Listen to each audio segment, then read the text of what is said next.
Assalamualaikum warahmatullahi wabarakatuh. Halo semuanya. Pada kesempatan kali ini, kami dari kelompok 5 akan menyampaikan hasil diskusi kami yang berjudul Pengembangan dan Manajemen Produk. Oke, sebelum kita masuk ke materi, saya akan memperkenalkan rekan-rekan saya.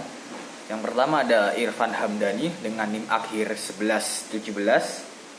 Yang kedua ada saya sendiri, Rangga Dio Prakoso dengan NIM akhir 1118. Yang ketiga ada Naufal Andika Maulana dengan NIM akhir 1119. Dan yang terakhir adalah Erin Sevia Alifu dengan NIM akhir 1122. Pengembangan produk. Menurut Kerin dan Hartley, tahun 2023, pengembangan produk baru harus memperhitungkan tren pasar, kemajuan teknologi, serta faktor sosial dan ekonomi yang mempengaruhi perilaku konsumen. Oleh karena itu, perusahaan perlu mengadopsi pendekatan berbasis data dan riset untuk memastikan keberhasilan produk di pasar. Sebuah perusahaan dapat memperoleh produk baru dengan dua cara. Yang pertama melalui akuisisi, dengan membeli seluruh perusahaan, paten, atau lisensi untuk memproduksi produk milik orang lain. Yang kedua melalui upaya pengembangan produk baru yang dilakukan oleh perusahaan itu sendiri. Yang dimaksud dengan produk baru adalah produk orisinal, peningkatan produk, modifikasi produk, dan merek baru yang dikembangkan oleh perusahaan melalui pengembangan produknya sendiri. Tahapan pengembangan produk baru. Proses pengembangan produk baru memastikan melibatkan serangkaian tahapan yang sistematis supaya produk yang dihasilkan sesuai dengan kebutuhan pasar serta memiliki potensi keberhasilan yang tinggi. Nah, tahapan-tahapan tersebut meliputi yang pertama ada idea generation. Ide produk baru dapat berasal dari berbagai sumber, baik internal seperti divisi R&D, karyawan, dan pihak manajemen, maupun eksternal seperti pelanggan, pemasok, kompetitor, serta munculnya teknologi baru. Nah, dalam beberapa kasus, perusahaan menerapkan metode inovasi terbuka seperti crowdsourcing guna memperoleh ide dari komunitas dan pihak eksternal. Contoh sumber ide internal dan eksternal. Yang pertama ada sumber internal, yaitu perusahaan teknologi seperti Facebook dan Twitter mengadakan hackathon, di mana karyawan diberi waktu khusus untuk mengembangkan ide inovatif. Terus ada juga dari LinkedIn yang memiliki hack days setiap bulan dan inkubator program yang memungkinkan tim karyawan mengajukan ide dan jika disetujui mendapatkan hingga 90 hari untuk mewujudkannya. Yang kedua ada di sumber eksternal. Sumber ide eksternal mencakup majalah industri, pameran dagang, situs web, seminar, lembaga pemerintah, agen periklanan, firma, riset pasar, laboratorium universitas, dan komersial serta para penemu. Namun sumber paling berharga tetap ada di pelanggan. Terus contoh yang ketiga ada crowdsourcing. Itu misalnya kayak saat Cisco System meluncurkan program iPrice, mereka menerima lebih dari 820 ide dari 2.900 inovator di 156 negara. Nah, proses evaluasi memakan waktu dan tenaga besar dengan tim khusus bekerja sepenuh waktu selama 3 bulan untuk menyaring ide terbaik. Nah, di tahap yang kedua ada penyaringan ide dan evaluasi. Tujuan dari idea generation adalah untuk menghasilkan banyak ide. Sementara tahap berikutnya bertujuan untuk menyaringnya. Evaluasi dilakukan dengan mempertimbangkan kelayakan teknis, aspek finansial, serta kesesuaian dengan strategi bisnis perusahaan. Karena biaya pengembangan produk meningkat di tahap lanjut, perusahaan hanya akan melanjutkan ide yang berpotensi menguntungkan. Di tahap ketiga ada analisis bisnis. Dalam tahap ini, perusahaan melakukan analisis mendalam terhadap aspek finansial dan operasional dari pengembangan produk, termasuk perkiraan biaya produksi, harga jual, potensi keuntungan, serta analisis titik impas. Perlindungan hukum seperti hak paten dan hak cipta juga dipertimbangkan untuk mencegah plagiarisme atau replika oleh kompetitor. Tahap selanjutnya ada pengembangan produk. Tahap ini membutuhkan investasi besar untuk memastikan ide dapat diwujudkan menjadi produk yang layak. Departemen R&D akan mengembangkan dan menguji beberapa versi produk hingga menghasilkan prototipe yang menarik bagi konsumen, dapat diproduksi dengan cepat dan sesuai anggaran. Proses ini bisa memakan waktu berhari-hari hingga bertahun-tahun, tergantung kompleksitas produk dan metode pembuatan prototipe. Nah, tahap selanjutnya ada pengujian pasar. Sebelum produk diluncurkan secara luas, dilakukan uji pasar guna mengukur respon konsumen. Uji pasar dilakukan dengan 3 metode utama, yaitu yang pertama ada standar test market. Produk diuji di kota atau wilayah tertentu dengan representasi pasar yang lebih luas. Yang kedua ada kontrol test market. Produk diuji melalui jaringan distribusi yang telah ditentukan oleh perusahaan atau pihak ketiga. Yang ketiga ada uji simulasi pasar. Pengujian dilakukan dalam lingkungan pasar yang disimulasikan untuk memprediksi potensi penerimaan produk di pasar sebenarnya. Nah, tahap yang terakhir yaitu komersialisasi. Tahap akhir dari pengembangan produk adalah peluncuran penuh ke pasar. Proses ini mencakup produk massal, distribusi, serta pelaksanaan strategi pemasaran yang lebih terancang. Tahap itu juga mencakup evaluasi kelanjutan terhadap kinerja produk guna bertujuan serta potensi pengembangan produk lebih lanjut. Baik, selanjutnya adalah pendekatan inovasi dalam pengembangan produk. Dalam lingkungan bisnis yang kompetitif, perusahaan mengadopsi berbagai pendekatan inovasi guna meningkatkan efektivitas pengembangan produk. Beberapa pendekatan utama yaitu meliputi yang pertama ada inovasi terbuka dan vs inovasi tertutup. Inovasi tertutup perusahaan yaitu perusahaan mengembangkan produk secara eksklusif menggunakan sumber daya internal seperti yang dilakukan oleh Apple dalam menjaga keunikan produknya. Yang kedua adalah inovasi terbuka, yaitu perusahaan memanfaatkan sumber eksternal termasuk mitra bisnis, startup, dan konsumen untuk memperoleh wawasan dan ide baru. Model ini telah diterapkan oleh PepsiCo dalam mengembangkan produk berdasarkan preferensi konsumen global. Yang kedua adalah indikator keberhasilan produk, yaitu indeks vitalitas produk baru atau NPVI. NPVI digunakan untuk mengukur kontribusi produk baru terhadap total pendapatan perusahaan. Indeks ini memberikan gambaran tentang efektivitas strategi pengembangan produk dalam mendukung pertumbuhan bisnis perusahaan seperti 3M menggunakan NPVI untuk memberikan dampak inovasi terhadap profitabilitas mereka. Oke, selanjutnya adalah faktor keberhasilan dan kegagalan produk. Faktor keberhasilan dan kegagalan suatu produk baru dipengaruhi oleh berbagai faktor. Yang pertama adalah faktor keberhasilan, yaitu ada diferensiasi produk yang jelas. Artinya produk tersebut punya ciri khas atau keunikan yang membedakannya dari produk lain di pasar. Contohnya yaitu sebuah minuman kemasan dengan rasa dan kemasan yang belum pernah ada sebelumnya akan lebih cepat menarik perhatian konsumen. Konsumen lebih tertarik pada produk yang menawarkan nilai tambah, bisa dari kualitas, desain, teknologi, atau manfaat tambahan. Produk unik lebih mudah diingat dan punya identitas kuat di benak konsumen. Yang kedua ada strategi pemasaran yang efektif. Artinya, cara mempromosikan dan mendistribusikan produk dilakukan cara tepat sasaran dan kreatif. Promosi yang menarik seperti di iklan iklan di media sosial, diskon, atau endorsement influencer bisa meningkatkan kesadaran dan keinginan beli. Distribusi yang luas dan mudah dijangkau juga sangat penting. Produk sebagus apapun, kalau sulit ditemukan di pasar, orang jadi malas beli.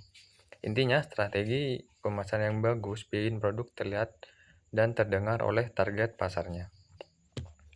Yang ketiga ada kesesuaian dengan kebutuhan pasar.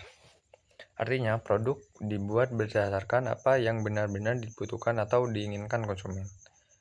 Yaitu produk yang lahir dari hasil riset punya peluang lebih besar untuk diterima. Misalnya, di kota besar yang sibuk, produk makanan cepat saji dan praktis sangat diminati. Kalau kamu menjual sesuai kebutuhan ini, pasti lebih cepat sukses. Dengan memahami tren, gaya hidup, dan kebiasaan masyarakat, produk akan lebih relevan dan dicari. Selanjutnya ada faktor kegagalan. Yang pertama ada kurangnya diferensiasi. Artinya produk terlalu biasa atau mirip dengan produk lain, tidak punya keunikan. Jika tidak ada perbedaan yang jelas dari produk pesaing, maka konsumen tidak punya alasan kuat untuk memilih produkmu. Produk seperti ini akan mudah tenggelam di persaingan, apalagi jika merek lain sudah lebih dikenal. Yang kedua ada strategi pemasaran yang lemah. Artinya, cara promosi atau distribusi tidak maksimal. Produk tidak dikenal karena promosi kurang kreatif, tidak menyasar target yang tepat, atau bahkan tidak dilakukan sama sekali. Distribusi terbatas, hanya dijual di beberapa tempat tersaja, padahal banyak calon konsumen yang tidak tahu keberadaannya. Akibatnya, meskipun produknya bagus atau orang tidak tahu atau tidak menarik membeli. Yang terakhir ada kegagalan dalam memahami preferensi konsumen. Artinya produk tidak sesuai dengan selera, budaya, kebiasaan target pasar. Misalnya, menjual makanan dengan rasa pedas ekstrim di daerah yang tidak terbiasa dengan makanan pedas, atau menggunakan desain atau ikon yang dianggap tidak sopan atau menyinggung budaya lokal. Produk seperti ini beresiko ditolak oleh konsumen, bahkan bisa memicu kontroversi. Baik, untuk materi selanjutnya kita membahas mengenai manajemen merek. Pertama-tama kita harus mengetahui mengenai siklus hidup produk atau produk life cycle. Siklus hidup produk sendiri merupakan konsep dalam ilmu pemasaran yang menggambarkan tahapan yang dilalui oleh suatu produk dari yang awalnya diperkenalkan ke pasar hingga akhirnya mengalami penurunan atau bahkan bisa ditarik dari pasar. Terdapat 4 tahapan pada siklus hidup suatu produk. Yang pertama yaitu pengenalan atau introduction. Tahapan ini mencakup awal pengenalan produk ke pasar dan penjualannya masih sangat rendah karena konsumen belum mengenal produk tersebut. Perusahaan mengeluarkan biaya yang tinggi untuk promosi dan distribusi untuk membangun kesadaran konsumen. Kemudian untuk tahapan yang kedua yaitu pertumbuhan atau growth. Tahapan ini merupakan tahapan di mana penjualan produk meningkat dengan pesat seiring dengan kesadaran dan juga penerimaan pasar. Pada tahapan ini kompetitor mulai bermunculan dengan jenis produk yang serupa. Perusahaan mulai berfokus pada diferensiasi dan juga memperluas distribusi. Kemudian untuk tahapan yang ketiga yaitu kematangan. Tahapan ini merupakan di mana pasar telah mencapai titik jenuh dan pertumbuhan penjualan mulai melambat. Persaingan yang terjadi semakin ketat sehingga menyebabkan perusahaan harus mempertahankan pangsa pasar dengan menghadirkan inovasi baru atau diferensiasi tambahan. Strategi harga yang ditetapkan harus lebih kompetitif dan promosi yang berfokus untuk mempertahankan loyalitas pelanggan. Untuk tahapan yang terakhir yaitu penurunan atau decline. Tahapan ini merupakan tahapan di mana penjualan mulai menurun akibat adanya perubahan tren atau inovasi baru atau mungkin persaingan yang lebih ketat. Perusahaan dapat memilih untuk tetap menjual produk dengan strategi harga yang lebih menguntungkan atau menarik produk dari pasar. Harga produk yang semakin menurun menyebabkan beberapa perusahaan keluar dari pasar sehingga produksi dihentikan. Baik, selanjutnya kita harus memahami pertimbangan tambahan dalam produk layanan. Pertimbangan tambahan ini mengacu pada aspek strategis dengan melakukan pengelolaan produk dan juga layanan untuk meningkatkan daya saing, memperluas jangkauan pasar, serta meningkatkan kepuasan dan juga loyalitas pelanggan. Faktor ini melibatkan adaptasi terhadap pasar global, perbedaan budaya dan juga regulasi, pengelolaan siklus hidup produk, serta strategi layanan pelanggan yang unggul. Baik, selanjutnya terdapat beberapa cara untuk mendukung pertimbangan tambahan dalam produk layanan. Yang pertama, perusahaan harus bisa membuat keputusan produk dan juga tanggung jawab sosial. Dengan cara yang pertama, akuisisi dan juga penghapusan produk. Akuisisi produk di mana perusahaan membeli produk atau merek dari bisnis lain untuk memperluas jangkauan pasar, meningkatkan inovasi dan juga mengurangi persaingan. Kemudian untuk penghapusan produk, di mana produk dihentikan dari pasar karena permintaan yang menurun, biaya produksi yang tinggi, atau adanya inovasi baru yang menggantikan produk tersebut. Kemudian cara yang kedua, memperhatikan keamanan dan juga regulasi produk. Keamanan produk sendiri melibatkan pengujian, sertifikasi, dan juga pemantauan kualitas untuk mencegah resiko bahaya bagi konsumen, seperti cacat produk atau produk mengandung bahan yang berbahaya. Kemudian untuk regulasi produk, merupakan kebijakan yang ditetapkan oleh pemerintah atau lembaga untuk mengatur standarisasi produksi, distribusi, serta pelabelan produk. Contohnya seperti peraturan FDA untuk obat dan juga SNI untuk produk di Indonesia. Untuk cara yang ketiga, perusahaan harus memperhatikan produk cacat dan juga tanggung jawab hukum. Produk yang mengalami cacat desain pada produksi atau distribusi yang dapat menyebabkan cedera, kerugian finansial, atau bahkan menyebabkan kematian bagi konsumennya. Apabila hal ini terjadi, perusahaan dapat dihadapkan pada tanggung jawab hukum yang berpotensi menimbulkan tuntutan hukum dan juga denda besar hingga penurunan reputasi merek. Kemudian, perusahaan dapat meningkatkan pemasaran produk dan juga layanan internasional dengan cara yang pertama, melakukan standarisasi dan juga adaptasi produk di pasar global. Strategi ini merupakan strategi di mana produk dibuat seragam di semua pasar tanpa banyak perubahan dan juga produk disesuaikan berdasarkan kebutuhan, budaya, dan juga regulasi lokal di setiap pasar. Biasanya digunakan pada makanan, pakaian, produk, dan juga layanan untuk keuntungannya sendiri, untuk meningkatkan relevansi produk dan juga menjaga daya saing di pasar lokal. Kemudian cara yang kedua yaitu melakukan ekspansi layanan global. Strategi perusahaan ini digunakan untuk memperluas jangkauan layanan ke pasar internasional dengan tujuan untuk meningkatkan pertumbuhan, daya saing, dan juga meningkatkan keuntungan. Tetapi apabila perusahaan ingin melakukan ini, perusahaan harus mempertimbangkan berbagai faktor seperti perbedaan budaya, regulasi, infrastruktur, serta preferensi pelanggan di setiap negara. Pertama-tama, kita harus mengetahui mengenai siklus hidup produk atau produk life cycle.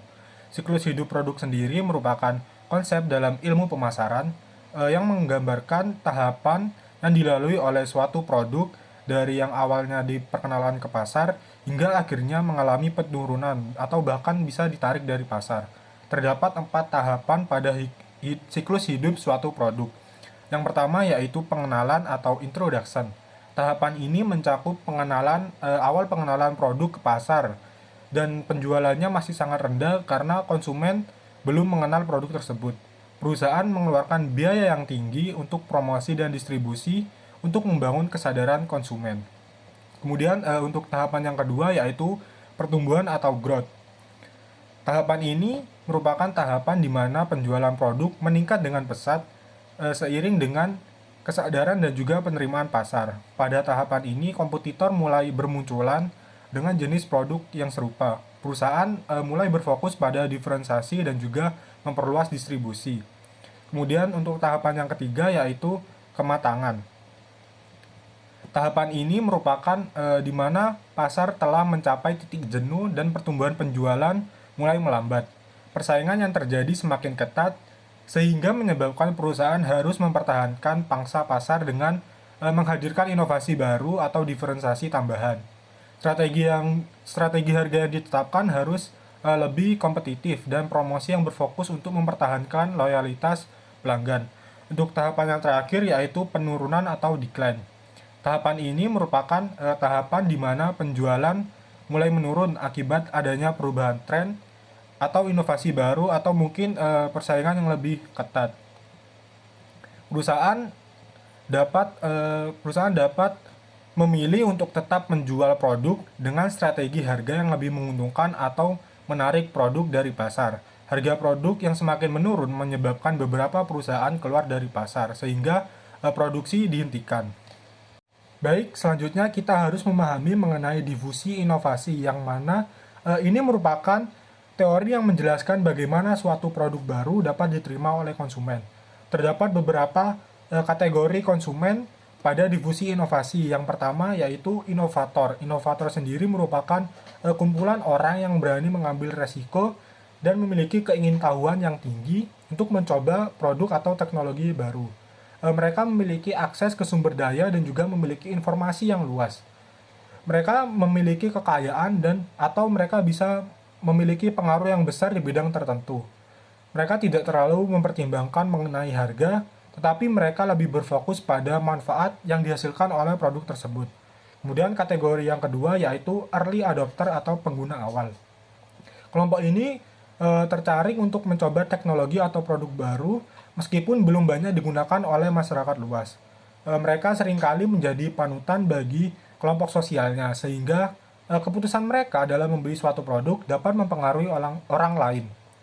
Mereka cenderung memiliki pengetahuan yang lebih baik mengenai teknologi atau tren terbaru.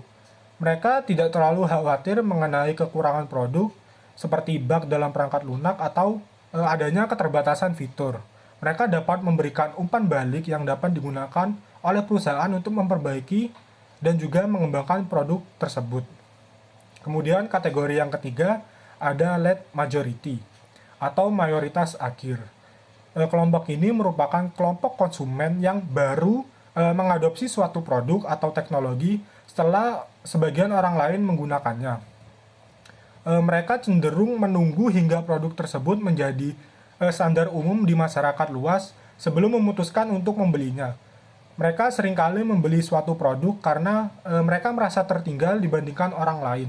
Mereka cenderung mengadopsi teknologi setelah harganya turun, serta membeli produk yang memiliki banyak upgrade atau perbaikan. Kemudian kategori selanjutnya terdapat laggards atau kelompok terakhir. Kelompok ini merupakan konsumen yang paling lambat dalam mengadopsi suatu inovasi atau teknologi baru. Mereka hanya akan beralih ke produk baru apabila benar-benar terpaksa atau produk yang mereka gunakan sebelumnya tidak lagi tersedia. Mereka hanya akan mengganti produk jika produk tersebut benar-benar rusak atau tidak lagi berfungsi. Sebagian besar dari kelompok ini berasal dari ekonomi yang lebih rendah atau tinggal di daerah dengan akses teknologi yang terbatas. Baik, kemudian perusahaan harus memahami cara untuk mengelola siklus hidup produk. Yang pertama dengan cara perusahaan harus mengetahui peran dari manajer produk, yang dimana mereka bertugas untuk melaksanakan program pemasaran sesuai dengan rencana tahunan perusahaan. Mereka juga bertugas untuk mengidentifikasi masalah, menganalisis data penjualan, pangsa pasar, dan juga tren yang sedang berlangsung untuk menyesuaikan strategi pemasaran. Kemudian perusahaan dapat memodifikasi produknya dengan cara yang pertama menggabungkan beberapa produk dalam satu paket untuk meningkatkan nilai bagi konsumen. Kemudian perusahaan dapat menambahkan fitur atau desain baru dengan memunculkan inovasi baru untuk meningkatkan daya tarik, fungsi, dan juga nilai produk.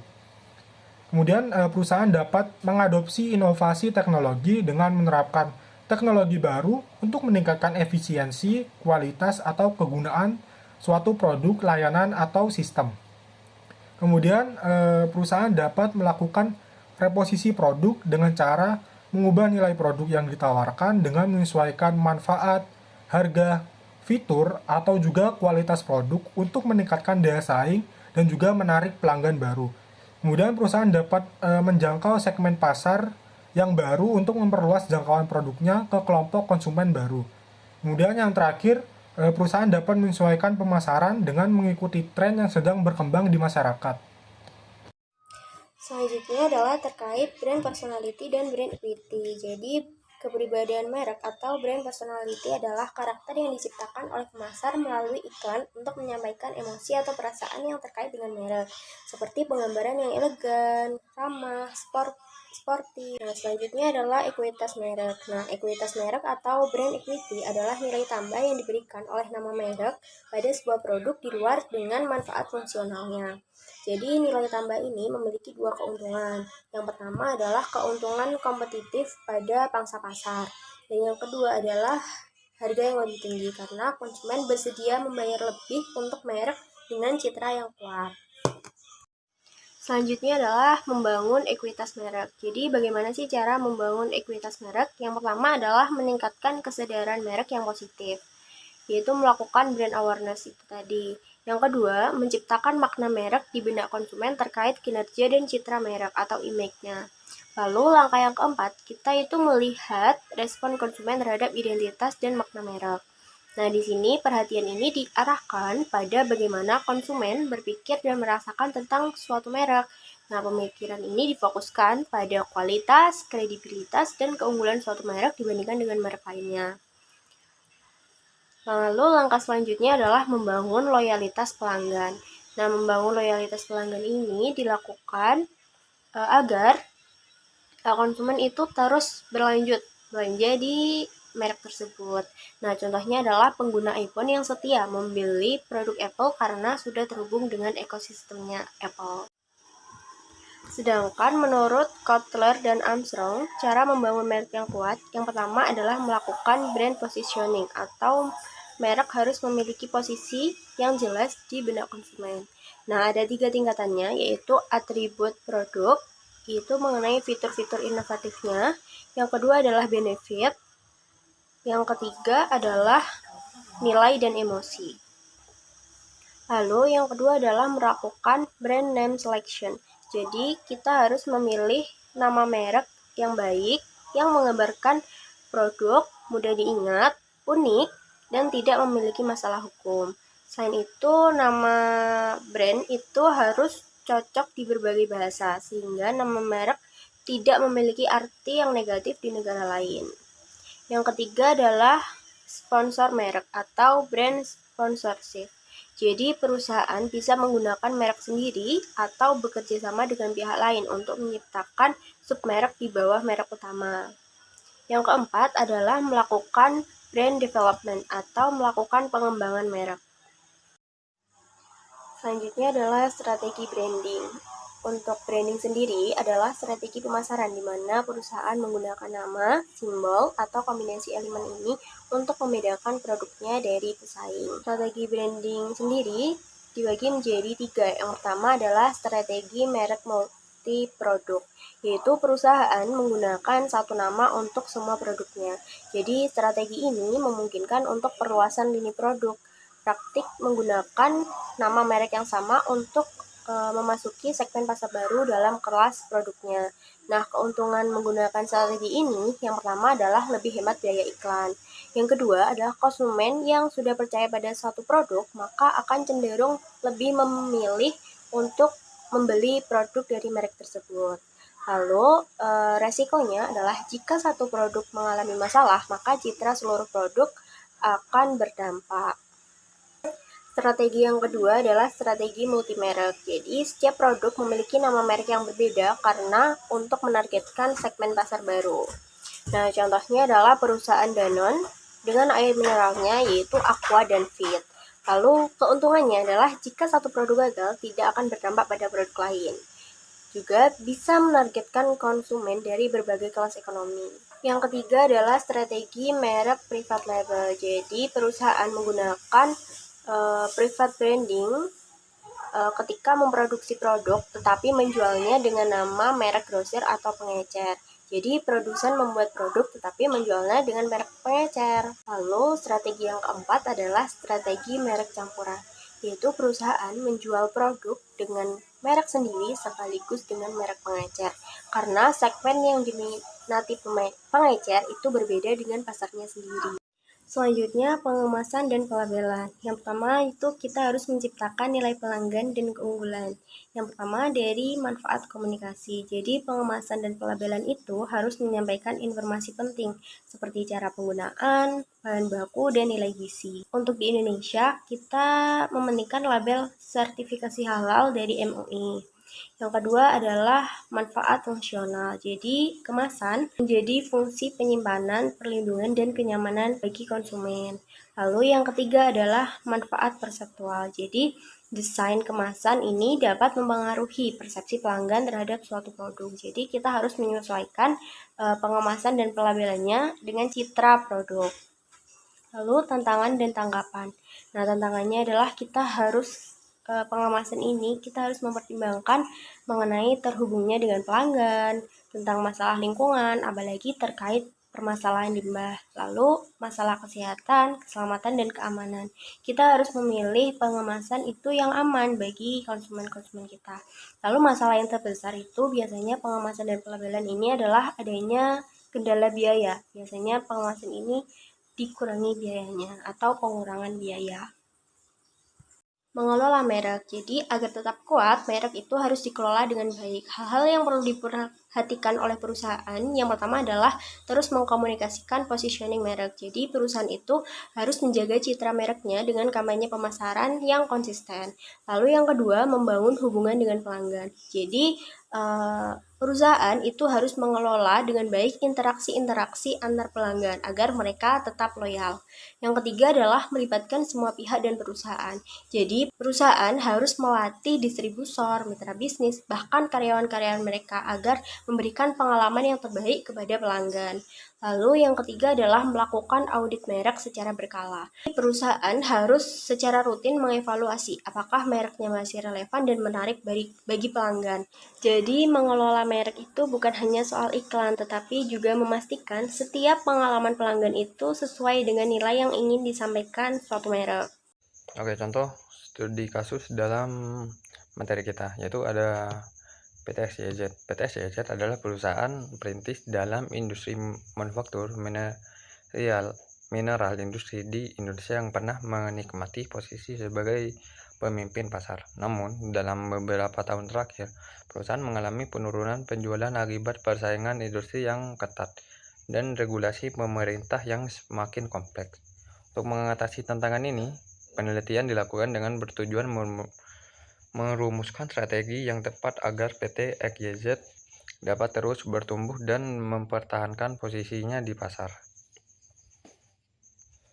Pendekatan kualitatif digunakan untuk mengevaluasi lingkungan internal dan eksternal perusahaan sehingga dapat ditemukan alternatif strategi bisnis yang sesuai. Alat analisis yang digunakan meliputi matriks evaluasi faktor internal atau IVE, matriks evaluasi faktor eksternal atau EVA, matriks 5 kekuatan Porter, matriks internal eksternal atau IE, matriks Boston Consulting Group atau BCG, matriks perencanaan strategis kuantitatif atau QSPM, dan proses